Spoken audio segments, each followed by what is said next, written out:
잠깐 광고 나가는 동안 저 채팅창에서 예. 제가 입은 이 백브리핑 굿즈. 후드티 파냐고 말씀드릴 게 두 가지가 있습니다. 하나는 제가 입으니까 이렇게 이쁜 거죠.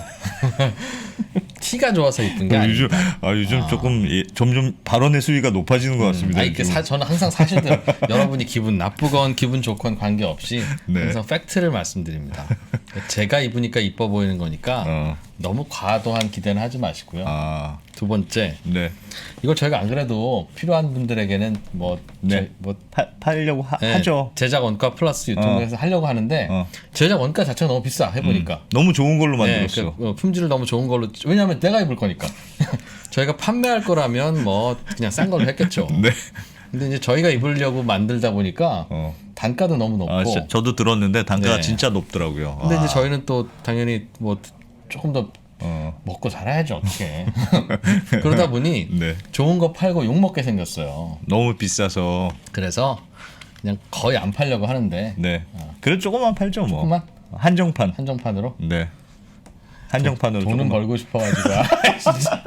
아니 원하시는 분들이 많으니까 네. 비싸지. 우리가 계속 말씀드려요. 이게 팔면 비쌀 수밖에 없다. 계속 말씀드리잖아요. 네. 그래서 분위기 좀 좋아지면. 분위기 좋아지면 잘할 때 맨날 잘할 때. 부동산 뉴스 한다고 자꾸 기분도 안 좋은. 그래서 분위기 좀 좋아지면 저희가 네. 좀 팔아보려고 비싸게 팔 겁니다. 그러니까 뭐 기대하지는 마세요. 우리 언제쯤 팔 수 있을까 이 얘기한지는 벌써 몇 주 된 것 같은데. 이게 어혜진 소장님이 네. 그 디자인을 해준 거고 그래서 네. 어혜진 소장님이 주문을 해야 되는데 네. 어 소장님이 좀 바빠요. 선프로 TV 출연하느라고. 그래서 늘 인력 부족에 시달리는. 네. 그렇습니다. 자 보석 기자님. 네. 백브리핑의 보석 예. 장순환 기자님 어서 오십시오. 네, 안녕하세요. 네. 오늘은 정부가 유류세를 좀 낮추는 방안을 고민 중이다라는 뉴스가 하나 있고 또 하나는 민간 임대주택. 사실은 민간 임대주택이라는 게 셋집이죠, 셋집. 전셋집, 월셋집. 그런데 민간 임대주택이라고 건설회사가 아파트들을 대규모로 지어서 예. 여러 채를 그러니까 한꺼번에 거의 분양하듯이 임대하는 이제 그런 걸 의미하는 모양이에요. 네. 그쪽에 요즘 수요도 몰리고 그런데 보니까 뭔가 구멍이 숭숭 뚫려 있어서 야 이거 좀 문제는 좀 있는 것 같다라는 보도가 좀 나오고 있어요. 분석해 예. 오셨죠? 네, 그렇습니다. 네, 자 전해주세요. 먼저 기름값 얘기를 해봐야 될 것 같은데요. 네. 사실 요즘에 기름값 많이 올랐잖아요. 네, 많이 올랐죠. 많이 올랐어요. 그 그래프를 잠깐 볼까요? 그래프, 네, 휘발유 추이 그래프 좀 보여주세요. 네. 요즘 1,800원? 막 이렇게 막 산프로 TV는 그래프 보기가 정말 어렵습니다. 그래프를 그냥 그릴까요 저희가? 이게 전환이 지금 잘 안 되는 것 같은데 일단 그냥 말씀으로 해주시죠. 네, 지금 지금 휘발유 가격이 예. 리터당 1,800원을 넘었어요. 예. 이게 뭐 한 달 전만 해도 한 1,700원대, 뭐 네. 1년 전에는 한 1,400원대 정도 됐는데 네. 워낙 가파르게 오르고 이 휘발유라는 게 사실 우리 생활에 많은 영향을 끼치잖아요. 네. 그런 점에서 이제 최근에 막 가격이 휘발유 가격이 많이 오르고 해서 유류세라도 좀 낮춰서 휘발유 가격 상승 부담을 좀 낮춰야 되는 거 아니냐 이런 얘기들이 막 많이 있었고 실제로도 기재부 안팎에서 기재부에서 유류세를 조금 더 낮추는 방안을 검토한다 뭐 이런 얘기들이 흘러나왔는데 오늘 홍남기 부총리가 네. 국정감사장에서 에너지 가격이 너무 많이 오르니 부담이 커졌고 그런 예. 면에서 유류세를 좀 낮추는 방안을 검토하고 있다 이렇게 밝혔어요. 예. 뭐 당장 휘발유 가격이 당장 떨어질 것 같지는 않고 또 그렇다고 이제 유류세가 확정되기도 전에 발표를 하면 시장에 혼란만 줄 것 같아서 그 동안에 뭐 우리가 유류세 인하 검토한다 이런 네. 얘기는 안 했지만 사실 내부적으로 검토하고 있었고 네. 뭐 빠르면 다음 주쯤에 구체적인 방안을 공개하겠다 이렇게. 얼마나 낮추는 거죠? 그러니까 지금 유류세가 그 리터당 한 740원 정도 해요. 정액으로 딱 돼 있죠. 네, 유류세가 뭐 무조건 얼마? 휘발유 1리터에 교통에너지 환경세, 교육세, 주행세, 부가세 이런 걸 다 합쳐서 딱 정해져 있어요. 지금 746원. 예. 746원. 리터당 1,800원 좀 넘었으니까 예. 네. 그 여기에 이제 세금을 더해보면 한 40%가 좀 넘는 수준입니다. 전체 휘발유 값에 네. 40%가 세금이다. 네, 예. 근데 여기서 원래 이게 지난 2018년 11월에 한번 네. 내린 적이 있어요. 11월부터 그 다음에 4월까지는 한 30%, 그 이후에는 15% 정도 유류세를 낮췄는데 네. 요번에도 그때 비슷한 국제유가가 한 배럴당 80달러 정도가 되니까 그때도 비슷하- 80달러 네, 네. 때 낮췄으니까 네, 이번에도 비슷하게 그렇지 않겠느냐. 한 30% 정도 낮추지 않겠느냐. 그 15% 정도 낮추지 않겠느냐. 그런 얘기들이 많이 나오는데 유류세에서 15%니까 네, 약 한 100원쯤 되겠네요. 네 맞습니다. 대략. 한 100원쯤 100원 떨어질 쯤. 거다. 음. 네, 뭐 그때 그 당시 이제 2018년에도 그 정도 했었는데 시장에서는 한 50원에서 100원 정도는 그 기름값을 낮추는 효과가 있지 않겠느냐 이렇게 관측을 하고 그러니까 있습니다. 유가 많이 오른 것에 따른 국민 부담을 좀 줄여주는 차원에서 네 맞습니다. 그 소비자 물가 같은 건 경우에도 되게 많이 영향을 주거든요. 예. 지금 한 2.5%뭐 이 정도 소비자 물가가 오르고 있는데 네. 유류가 최근에 급등했잖아요. 그래서 네. 지난달 같은 경우에 거의 한 0.8% 포인트 정도 물가를 올리는 효과가 나타났을 정도로 이제 큰 영향을 주다 보니 네. 뭐 사람 그 소비자들의 부담도 좀 낮추고 경제에 미치는 충격파도 좀 완화하고 하는 차원에서 이렇게 유류세 인하를 결정한 것 같은데 이 절차가 좀 있어요. 이제 다음 주쯤에 기재부에서 구체적인 방안을 발표하면 네. 이게 이제 시행령을 바꿔야 되는 거거든요. 유류세는 30%까지는 이제 탄력적으로 바꿀 조정할 수 정부에서 있도록 정할 수 있다. 예. 그런 식으로 돼 있어서 네. 뭐 특별히 국회의 동의를 받지 않더라도 시행령 개정으로 30%를 내릴 수 있는데 네. 그 뭐 시행령 개정하고 뭐 입법 예고하고 뭐 이런 기타 과정이 좀 필요한데 그걸 다 하면 다음 달 한 초중순쯤 아이고. 이때는 이제 기름값을 실질적으로 낮출 수 있다 이렇게 예상을 하고 있습니다. 원래 그 다른 부처에서 이제 뭐 산업통상자원부 이런 데서 유류세를 좀 낮춰야 되는 거 아니냐 뭐 하다 며칠 전까지만 해도 기재부에서는 아이 무슨 큰일 날 소리 하냐 지금 저탄소 시대로 가는 이 마당에 유류세를 낮추는 게 네. 웬 말이냐 음. 하고 있었는데 오늘 홍남기 부총리 얘기는 완전히 이제 뒤집어진 거잖아요. 오늘 멘트만 보면 거의 그냥 확정은 아니지만 거의 내리겠습니다라고 한 뜻 아닐까요? 거의 이 네, 정도 맞아요. 사실 얘기한 거면? 사실 그런 얘기고요. 홍남기 부총리 이제 기획재정부를 이끌다 보니까 뭐 세수라든지 이런 네. 것들에 대해서도 고민할 수밖에 없는데 네. 이게 2018년도 그때 11월부터 4월까지 한 15% 정도 유류세를 낮췄다고 했잖아요. 말씀드렸잖아요. 네. 그때 당시 한 세수가 한 2조 원 정도 빠졌다고 해요. 덜 거쳤다고 해요. 그러다 보니 이제 나라 살림 운영하는 홍남기 부총리 입장에서는 최대한 보수적으로 뭐 다른 부처에서 깎아달라 이렇게 요구를 하더라도 예. 최대한 보수적으로 접근할 수밖에 없었다고 봅니다. 유가는 앞으로 더 올 거라고 예상하는 모양이에요? 물을 수 있다. 멘트를 보니까 떨어지진 않을 것 같다. 그렇게 얘기한 거죠. 금방 떨어지진 않을 것 같다. 이렇게 근데 뭐 예상하는 거죠. 최근에 외신에도 좀 많이 나왔는데 어. 뭐 지금 유가가 연말쯤에는 배럴당 100달러를 넘는데 네. 많은 분들이 뭐 베팅을 하고 있다고 네, 하고 네. 실제로 뭐 겨울에 뭐 전력 난방 뭐 수요나 이런 것들이 가세가 돼서 뭐 예. 계속 조금 더 오르지 않을까 하는 게 이제 시장 예상인 것 같아요.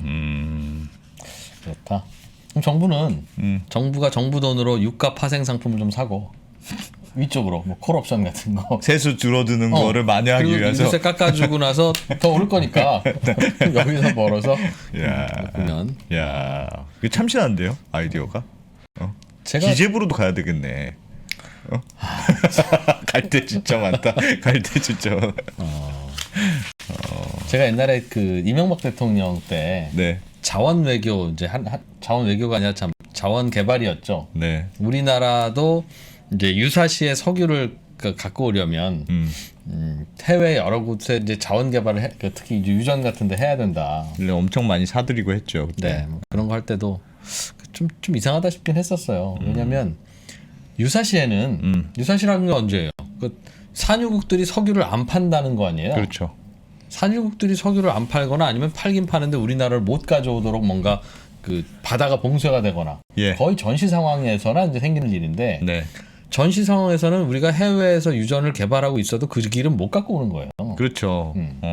그런 거죠. 차라리 그래서 파생 상품을 사자. 그럴 바엔 그러니까 그래서 그거는 안 되고 어차피 유사시에는 못 갖고 오고 다만 석유값이 계속 배럴당 200불, 300불 이렇게 올라가면 그거는 해지해야 되지 않냐. 우리나라가 그 기름이 하나도 안 나는 나라니까. 예. 그래서 이제 유전의 지분을 좀 갖자는 건데 그럴 거면 유가가 오르는 것에 베팅을 해놓으면 된다. 그건 외환 보유액의 일정 부분을 그렇죠. 뭐 유가 파생 상품을 베팅을 해놓으면 해외 자원 개발 해놓은 거랑 같은 얘기잖아요. 그래서 그 생각이 나네요. 또 기재부로 가야 되겠네. 자나깨나 나라 걱정해요 저는. 나 오징어 게임 아직도 못 봤어요. 네, 좋습니다. 네. 근데 이 유류세를 낮춰주면 늘 이제 기사에 나오는 게 그렇잖아요. 유류세를 낮춰줬는데 뭐 하나도 별로 내려간 것 같지가 않더라. 맨날 단골로 나오는 얘기가 그거잖아요. 오를 땐 왕창, 내릴 땐 찔끔, 뭐 이런 거잖아요. 네, 이게 이제 유류세를 인하를 하면 정유사에서 출고 가격에 이제 유류세 인하분을 반영을 해서 주유소로 이제 기름을 보내줄 거지 않습니까? 예. 전국의 주유소가 한 12,000개 정도가 되고 네. 그 중에서 이제 주유소가 직영으로 하는 주유소가 한 35%, 그다음에 그냥 일반인들이 거기서 기름을 받아서 네. 파는 그냥 일반 사업자라고 봐야죠. 자영 주유소가 한 65% 정도 돼요. 네. 뭐 직영 주유소야 바로 가격을 반영할 수 있을 텐데 자영 주유소 같은 경우에는 그 전에 유류세가 내려가기 전에 좀 비싸게 사뒀던 재고들이 있지 않습니까? 그러네요. 네, 그런 재고들을 일단 다 털어야지 싼 가격에 팔 수 있을 텐데 네. 그래서 아무래도 그런 주유소들은 가격에 반영되는 게 시차가 걸릴 수밖에 없을 거고요. 그 2018년에도 그런 모습들이 보였어요. 뭐 일부 주유소 유류세가 인하된 다음에 한 25%는 바로 반영이 됐는데 그 외의 것들은 되게 천천히 반영이 돼서 일반적으로 이제 기름 넣으러 가시는 분들은 그 입장에서는 아니 뭐 유류세 내렸다는데 네. 여기는 왜 그대로냐 이렇게 말씀하시는 분들이 그러니까 많이 있었죠. 유류세를 내리면 우리가 사는 가격에서 까주는 게 아니고 네. 공장에서 정유사에서 싸게 나온다는 거죠. 싸게 주는 거다. 세금을 깎은 세금을 주는 거다. 네, 맞습니다. 그러니까 주유소 세금 입장에서는 정유사에서 한꺼번에 내는 거고. 내고 그럼 네. 주유소 입장에서는 우린 재고 많이 남아서 못 내리겠는데 근데 확인할 방법이 없겠네요. 그러네요. 그러면 우린 그러니까 너무 재고가 많이 남아서 그 어쩔 수가 사장님들 없습니다. 마음에 많이 달려 있는 건데 네. 그렇더라도 이제 뭐 알뜰 주유소가 한 전국 주유소 한 10% 정도 되거든요. 네. 뭐 직영 주유소도 있고 뭐 이런 것들이 많이 몰려 있고 경쟁이 조금 치열한 곳들은 네. 뭐 생각보다는 좀 빨리빨리 반영할 수 있고 그렇지 않은 곳들은 좀 천천히 내릴 수 있는데 그러네요. 그런 측면에서 소비자들의 체감도가 좀 다를 수는 있을 것 같아요. 경쟁이 안 치열한 곳의 주유소에서는 그냥 사장님이 유류세를 그냥 꿀꺽 하시겠네요. 그렇겠네. 야, 그게 요령이겠네요. 리터당 100원 정도니까 그냥 가져가셔도 모르겠어요. 유류세가 티가 내리면 잘 안 날 수 있죠. 네. 유류세를 딱 내리자마자 네. 직영 셀프 주유소로 가야 되겠네요. 거기는 바로 내릴 거 아니에요. 어쨌든 공급 가격에 파는 가게와 네. 공급한 회사가 같은 회사니까 거기는 어쨌든 바로 내릴 거 아니겠어요. 네. 그러니까 직영 셀프 주유소 알겠습니다. 간다. 아무튼 근데 이게 생각보다 그 수도권에 계신 분들은 체감이 좀 더딜 수 있는 게 네. 경기도 뭐 수도권 이런 데는 자영 주유소가 좀 많다고 해요. 네. 그래서 그러니까 아무래도 알뜰 주유소나 직영 주유소가 많은 곳보다는 좀 늦게 떨어질 가능성이 있습니다. 네. 자, 알겠습니다. 그리고, 내린다. 언제 내릴지는 모른다는 거죠? 뭐 빠르면 11월 초 중순쯤이 될 수 좀 있어요. 남았네요, 그래도. 네. 뭐 그동안은 열심히 하여튼 네. 기름 넣는 걸로. 예. 다음 얘기. 민간 임대 아파트. 네. 이게 뭐 하여튼 무슨 어떻게 됐다는 게 제목이 투기판된 민간 임대 아파트인데 왜 민간 임대 아파트가 투기판이 됐을까요? 네, 지금 아까 먼저 설명을 좀 해드리면 예. 이제 임대 아파트라는 게 공공 임대 아파트가 있고 민간 네. 임대 아파트가 있거든요. 네. 공공은 뭐 나라에서 재정을 투입해서 한 우리가 소위 잘 아는 영구 임대주택이나 뭐 그런 임대주택들이 있고 예. 민간 임대주택도 두 가지 종류가 있어요. 하나는 공공의 지원을 좀 받은 민간 임대주택이 있고 순수한 민간 임대주택이 있는데 최근에 이제 나라의 지원을 받은 임대주택은 제약이 조금 있고 예. 분양이나 뭐 청약하는 과정에서 조금 제약이 있고 순수 민간 임대주택 같은 경우에는 큰 제약이 좀 없는데 이렇게 이제 순수 민간 자본으로 지어진 임대 아파트 쪽에 투자 수요 라든지 이제 실제로 청약하려는 수요들이 많이 몰린다고 해요. 지금 화면을 하나 저희 그래프를 하나 보고 가시면 좀 될 것 같은데 여기 보면 이제 올해 나온 민간임대 청약 경쟁률이거든요. 네. 보시면 알겠지만 경쟁률 높네요. 네, 경쟁률이 뭐 어마어마합니다. 200몇 대 1이고. 웬만하면 뭐 몇백 대 1이니까 그러니까 건설 회사가 지어서 네, 건설 회사가 파는 게 아니라 네, 계속 건설 회사가 보유하고 있으면서 네. 월세를 놓는 겁니까, 전세입니까? 뭐 일종의 반전세에 가까운데요. 보증금을 일부 받고 보증금도 많이 받고 네. 월세도 월세 받고 내고 월세 네, 내고 맞습니다. 하는 2년 동안 보통 10년 정도 거주가 보장이 되는 그런 10년 임대 아파트. 네. 10년 후에는 어떻게 돼요? 10년 후에는 이제 그걸 선택할 수 있는데 그 분양한 건설사가요. 예. 이제 계속 임대를 줄 수도 있고 예. 그 소비자들한테 이제 분양을 전환할 수도 있는 뭐 그런 걸 갖고 있습니다. 그거는 알겠다. 건설 회사가 정해요, 아니면 분양 받은 소비자가 정해요? 이건 이제 분양 공고할 때 어떻게 네. 할지 종류가 다르다. 네. 종류가 있어요. 그러니까 어떤 데는 뭐 이렇게 계속 그러니까 분양 우선 전환권이라 그러느냐. 나중에 네. 10년 뒤에 이거를 분양으로 돌릴 수 있는 권리를 주는 그런 민간 임대 아파트도 있고 그걸 명시적으로 하지 않는 아파트도 있고 뭐 그렇습니다. 아니 그러면 내가 이제 전환할 수 있는 그 옵션이 있는 임대 아파트면 네. 내가 10년 임대 아파트로 살다가 네. 10년이 됐어요. 그러면 이제 이거는 내 집으로 하고 싶습니다. 네. 하고 바뀔 수 있다는 거죠? 네, 맞아요. 아, 그런 관심들이 엄청 많겠네. 10년 동안 임대 아파트 뭐 싸게 근데 월세 다 그런 조건 붙어 있는 것 같은데요? 다 그런 대부분 조건이 붙어 있지는 않나요? 그러니까 앞으로도 영원히 우리는 임대만 할 겁니다. 세입자 하실 분만 들어오세요. 이런 임대 아파트도 그런 있어요? 임대 아파트도 있고 네. 요즘에 나오는 것들은 대부분 이제 분양할 수 있는 권리를 붙여서 하는 것들이 많은데 이제 요즘에 아파트가 많이 오르고 있잖아요. 예. 많이 오르고 있고 또 전세 난도 많고 전세살이도 버겁고 하다 보니까 그러니까 최소한 10년 정도 임대를 할 수 있고 예. 거기 플러스 예. 이제 10년 뒤에 분양으로 전환할 수도 있는 이런 아파트가 인기를 끌고 있는 거죠. 임대 살다가 5년만 살다가 분양 받겠습니다. 이건 안 되고 그것도 이제 보통 5년 정도에 한번 그 전환을 기회를 주는 것도 있고 옵션 다양하네요. 다양하네요. 예를 들면 어떤 아파트가 뭐 어느 정도 가격에 월세는 얼마에 그렇게 분양하고 있습니까?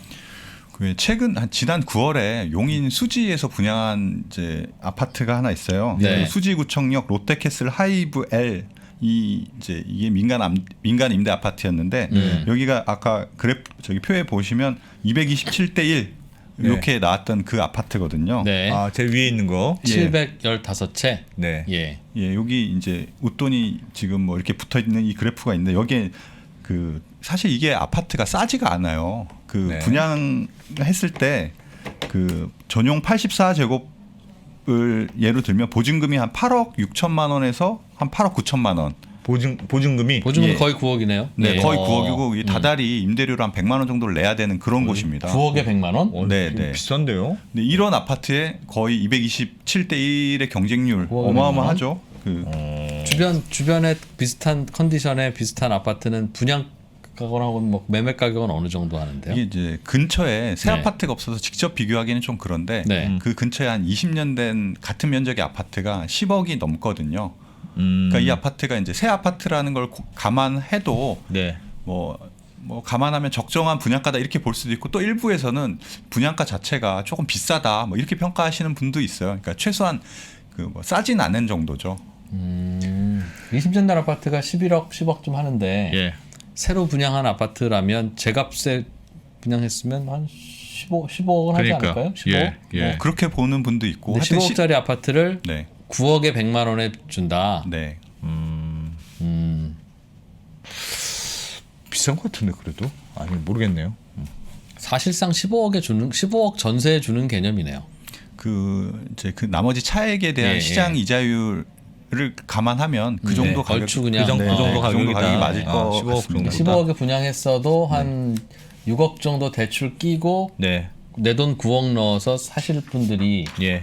6억 정도 대출을 받으면 뭐 대출 이자가 한 달에 한 130만 원쯤 그 돈 나오니까 나오니까 그 돈을 거의 월세로 비슷하네요. 낸다고 네. 생각하고 9억에 100만 원 내나 한 14억에 분양받아서 대출 이자 내나 비슷한 조건 일단인 거죠. 네, 맞습니다. 근데 이게 이제 싸지도 않고 비싸지도 않네요. 네, 근데 이게 요즘에 분양받기는 워낙 힘들잖아요. 예. 게다가 전세 임대차 3법 이후에 전세 가격도 많이 뛰었고 예. 이러다 보니까 이제 실수요자 입장에서는 그래도 여기 당첨이 되면 10년간 안정적으로 생활할 수 있고 네. 최소한 지금 그 14억 정도의 분양을 받더라도 네. 현재 그 주변 시세나 이런 걸 감안하면 뭐 그렇게 나쁘지 않은 조건인데다가 이제 더 오를 수 있으면 이제 나중에 분양을 전환하면 차익을 얻을 수도 있고 네. 또 이게 민간 임대 아파트는 좋은 점이 이게 주택수에 잡히지가 않아요. 세입자니까. 네, 난, 세입자니까. 난 스틸 세입자니까. 아. 세입자니까 이제 임대 그 주택수에 잡히지도 않고 그 네. 기간에 뭐 세금에서도 자유롭고 그리고 이게 1가구 2주택도 1주택도 아니고. 네. 네. 그다음에 네. 이게 그 어. 청약 자격이 워낙 낮다 보니까 거의 제한이 없어요. 19세 이상이면 아무나 이제 들어갈 수가 있고 네. 또 이 사실은 이게 세입 그 아파트에 들어가서 살 권리잖아요. 예. 이 권리를 사고 팔 수도 있어요. 나중에 이게 집값이 오른다고 생각하면 그 임차에 대한 어떤 아. 임차권을 갖고 매매를 할 수 있는데 그거에 대한 프리미엄이 많이 붙은 상태라서 그거는 음식점 권리금 주고받고 거래하는 거랑 똑같죠. 뭐 일종의 그런 셈이죠. 그런 셈이죠. 권리금이 한 2, 3억 붙었다는 거죠. 네, 그런 맞습니다. 아까 소개해드린 아파트에. 그 아파트 같은 경우에 권리금이 로얄층 같은 경우에는 2, 3억씩 와. 붙어서 거래가 된다고 거기다 해요. 네. 아 내가 그걸 분양을 받았는데 이 분양권을 줄게. 이 조건 되게 좋은데 어떻게 나한테 한 1억 좀 주면 내가 이거 넘겨주고 어떻게 생각 있으셔? 이제 이런 거. 네, 맞습니다. 집값이 더 오를 거라고 보면 뭐 그 그만큼 피를 주고 예. 들어가서 민간 임대 아파트에 살려고 하는 분들은 많을 테고 네. 가뜩이나 최근에 돈이 많이 풀려 있잖아요. 그래서 투자할 곳 찾는 분들도 많은데 분양받기는 어렵고 뭐 현금이 있으신 분들은 그런데 투자해서 피를 받고 나올 수도 있고 이렇게 생각하시는 분들이 알겠습니다. 많기 때문에 뭐 그 일종의 과열 조짐까지 보이는 그런 상황입니다. 지금 분양하면 한 14억, 10.15억 정도 할 만한 아파트인데 10년 후에 그럼 내가 분양 받겠다. 10년 임차인 하다가 네. 10년 후에 내가 분양 받겠습니다 할 때 그 분양가는 그때 가봐서 정해요? 아니면 미리 픽스합니까? 이제 요즘에 나오는 아파트들이 네. 이제 그걸 미리 정해서 이제 하는 경우가 많아요. 이거 네. 잠시 그 화면을 보면 좀 네. 더 이해가 쉬울 텐데. 표 좀 제발 보여주세요. 네. 잘 나오네요. 감사합니다. 이게 어떤 잘 나오네요. 한 아파트 그러니까 민간 임대 아파트의 이제 임대 보증금하고 납부 조건을 보여주는 표인데요. 네. 크게 이제 전세형하고 합의형 이렇게 나오거든요. 예. 이 전세형은 그냥 이 돈 내고 계속 쭉 사시는 거예요. 예. 네. 그다음에 여기 합의형을 보면 이게 이제 어떤 건지 좀 궁금하실 텐데 요 화면을 좀 바꿀게요. 다른 네. 그래프로요. 네. 그러니까 합의형이라는 건 사실상 이렇게 구조가 짜여집니다. 이제 일종의 임대 보증금 아까 다시 말씀드린 보여주세요. 예. 네, 임대 보증금을 이렇게 책정을 하고 네. 나중에 그 전환할 그 분양을 받을 권리를 현재 이제 매매 예약금 이런 식으로 걸어서 사실상 저 확정 분양가로 매각을 하는 거죠. 저 이제 나중에 10년 뒤에 분양 가격을 저렇게 확정을 해서 현재 팔고 있습니다. 나 모르겠어요. 뭐라고요? 아니 어떻게 저 어떻게 한다고? 간단한 얘기예요. 예를 들면 10년 후에 5억에 분양할 건데 네. 지금 보증금 3억에 뭐 50만 원 내고 들어오세요. 네. 그리고 난 다음에 10년 후에 5억에 분양할 거면 얼마 더 내면 되겠어요. 보증금 3억 냈으니까. 뭐 얼마 다 에이, 방송할 때 딴 인생 하지 말아주십시오. 분양가 5억인데 네, 분양가 5억에. 지금 분양하는 건 아니고 예. 10년 후에 5억에 분양할 건데 네. 픽스했는데 네. 지금 예를 들면 3억에 50만 원에 일단 와서 10년간 사세요. 예. 라고 하면 분양 받을 때는 얼마 더 내면 되겠냐는 거죠. 아, 얼마 좀 더 내야 될까요? 3억 미리 냈으니까 2억. 2억만 더 내면 어, 되죠. 어. 그런 얘기죠. 네, 그런 그 얘기예요? 얘기입니다. 네, 네. 하나도 중요하지도 않고 어렵지도 않은. 알겠어요. 이 돈을 내면 이제 네. 살 수 있으니까 네. 이렇게 들어오는 거고 또 이게 이제 아까 말씀드렸듯이 자유롭게 사고 팔 수 팔 수 있는데 네. 게다가 전세잖아, 그러니까 세입자잖아요. 예. 그래서 그 전매 그 분양 그 새 살 권리를 사고 팔아도 여기에는 세금이 붙지 않아요. 그렇죠. 네, 그래서 이제 투자처로서 유용하다 이렇게 생각하시는 분들이 많으니까 많이 들어오고 이게 또 재밌는 게 그 건설사 입장에서도 과거에는 이런 걸 사실 많이 하지 않았어요. 예. 이제 미분양 리스크도 있고 자금 조달 리스크도 좀 있는데 예. 지금 같은 경우에는 그런 주택 시장이 워낙 뜨겁다 보니까 그런 리스크는 상대적으로 작아졌고 네.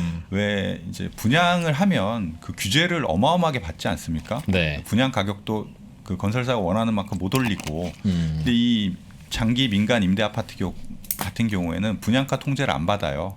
그러니까 생각보다 좀 비싼 가격에 분양하는 게 아니니까. 네, 맞습니다. 분양은 일단은 세입자 모집하는 거니까. 네, 맞아요. 그러니까 분양가 통제도 안 받고. 네, 형식은 사실상 그렇게 분양을 하는 건데 실질은 그렇게 분양을 하는 건데 형식은 임대식으로 이렇게 돌리다 보니까 건설사 네. 입장에서도 상당히 뭐 남는 장사인 거죠. 그래서 P도 붙어서 네. 이거는 2%가 보기엔 네. 잘못 만든 정책인 것 같습니다. 이건 빨리 좀 고쳐야 될 것 같습니다. 그러니까 이게 네. 보니까 건설회사 입장에서는 어차피 13억에 14억에 분양하나 9억에 100만 원 받고 10년 후에 분양하나 똑같은 조건이에요. 네. 그렇잖아요. 9억에 그렇죠. 그러니까 14억에서 5억 정도만 남긴 건데 이거 은행에서 5억 빌려다가 그 대출 받으면 이자 100만 원이면 되니까 결국 마찬가지인데 건설회사 입장에서는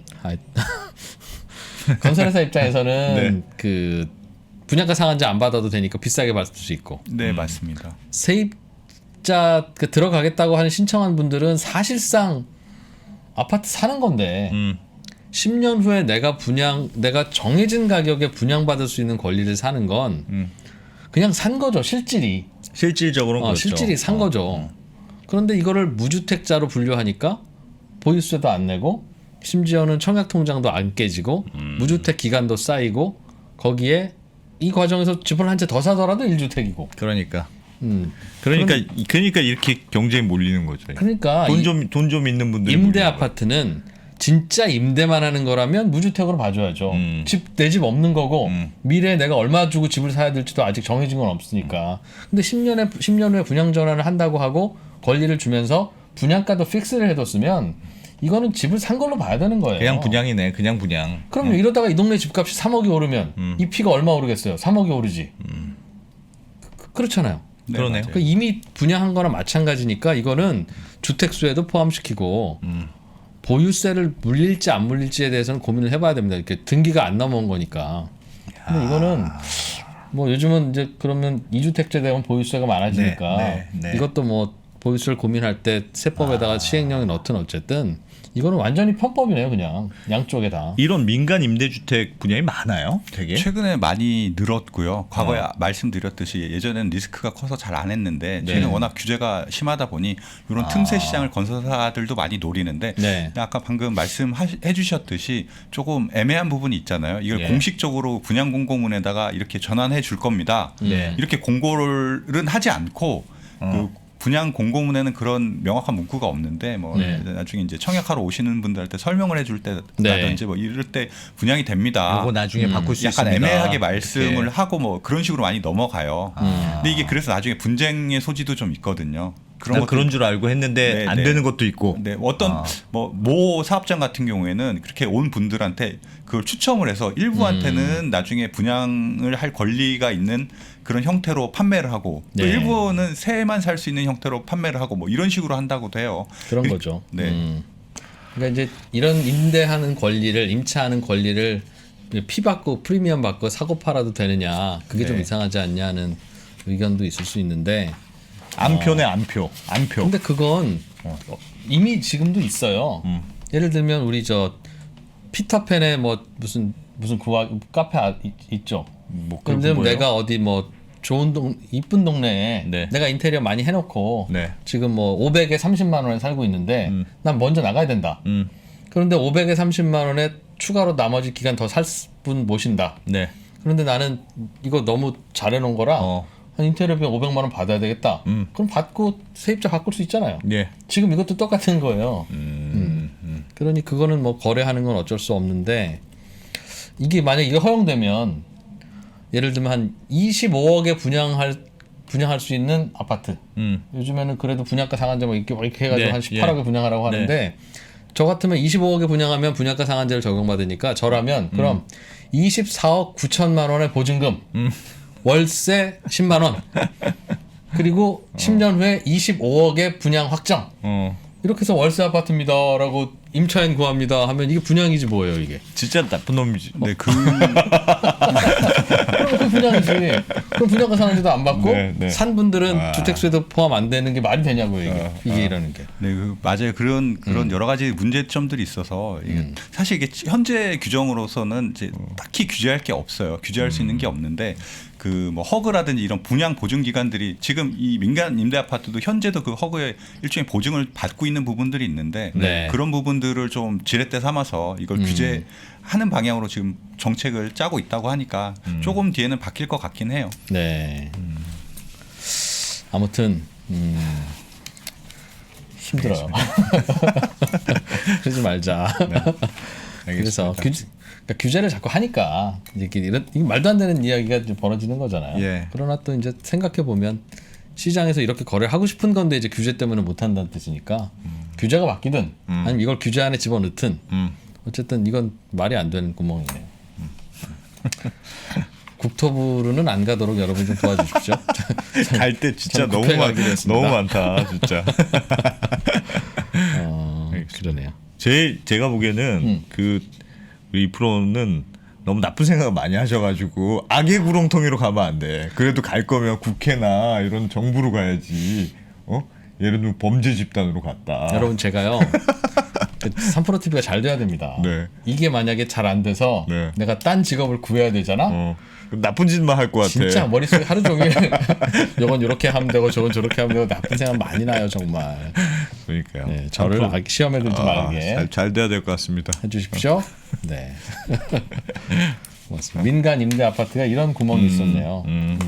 근데 이 규제가 안 풀린다면 오늘 이거 배우신 분들은 네. 신청하셔서 그러니까. 뭐 임차인으로 가시면 좋겠네요. 아니 그 이게 2주택자, 3주택자들도 할 수 있습니까 신청을? 네, 자격이 제한이 없습니다. 아무 제한도 없고 네. 청약 통장도 필요 없고 네. 야 아들 딸 이름으로 이거 해주는 분들 많겠네요. 그냥 네. 아무 자격이 나중에는 없으니까. 이제 추가 몇 억만 더 내면 자기 집 되는 건데 뭐 그때쯤 되면 뭐 자금 출처 조사 할지 안 할지 모르니까. 알겠습니다. 네. 네. 자 오늘 3프로 TV 이 백브리핑 팀의 보석 장순원 기자님의 화려한 브리핑 네. 고맙습니다. 네, 고맙습니다. 국내 최고의 기업 임원, CEO, 행정가, 석학들에게만 오프라인으로 제공이 되었었던 그 강의를 3프로TV와 송기령이 만나서 여러분께 최초로 공개합니다. 3프로TV 미래대학 데이터로 세상을 읽다. 데이터로 사람의 마음을 읽는 마인드마이너 송기령 부사장이 알려주는 우리의 현재 그리고 미래. 어떠한 강의에서도 느낄 수 없었던 투자의 인사이트를 발굴해보는 소중한 시간이 되리라 확신합니다. 데이터로 세상을 읽다. 지금 바로 3프로TV 앱에서 신청하십시오.